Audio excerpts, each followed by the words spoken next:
ഞാൻ ആ മുഖം എങ്ങനെ നോക്കും? ഞാൻ എങ്ങനെ കാണും? എനിക്ക് കാണണ്ട. ചിരി ഒരുപാട് ഡ്രൈവർമാരുടെയും ഒരുപാട് വാഹന പ്രേമികളുടെയൊക്കെ രാക്ക് ഏറ്റുവാങ്ങിയ മുതലല്ലേ. അതും മറ്റു ജില്ലയിൽ നിന്നല്ല, സ്വന്തം ജില്ലയിൽ തന്നെ ഒരുപാട് ആരാധകരുണ്ട്. നമുക്ക് സ്വന്തം ജില്ലയിലേക്ക് ഒന്ന് പോവാം. മന്ത്രി ഗണേഷ് കുമാറിന്റെ തോൽവി ഇപ്പോൾ അത് ആഘോഷമാക്കി മാറ്റിയിരിക്കുകയാണ് ഡ്രൈവിംഗ് സ്കൂൾ ഉടമകൾ. കാരണം അവരെ അത്രത്തോളം ദ്രോഹിച്ചു ഈ മന്ത്രി എന്നാണ് പറയുന്നത്. 7 പിള്ളേർ പാസ്സാവുമ്പോ മന്ത്രിയുടെ പിള്ളേർ 37 കുട്ടികൾ പാസ്സാവും. മന്ത്രിക്കൊപ്പം സ്കൂളൊക്കെ ഉണ്ട്. 37 പേര് പാസ്സാവും.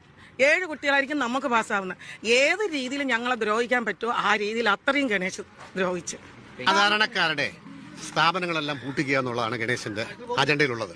അതുകൊണ്ട് ട്രാൻസ്പോർട്ട് ഡിപ്പാർട്ട്മെന്റിന്റെ ഗ്രൗണ്ടുകളിൽ സ്വന്തമായിട്ട് ട്രാൻസ്പോർട്ടിനെ കൊണ്ട് ഗ്രൗണ്ട് ഉണ്ടാക്കിച്ചു. സർക്കാർ പൈസ എടുത്ത് 90,000 രൂപ ശമ്പളത്തിനാണ് മാനേജ്മെന്റിനെ നിയമിച്ചത്. ഒരു മാനേജർ 90,000 രൂപ ശമ്പളം. ബിൽഡിങ്ങിന് റെന്റില്ല. ഈ പാവപ്പെട്ട ഡ്രൈവിംഗ് സ്കൂളുകാർക്ക് റെന്റ് കൊടുക്കണം, ബിൽഡിംഗ് എടുക്കണമെങ്കിൽ റെന്റ് കൊടുക്കണം.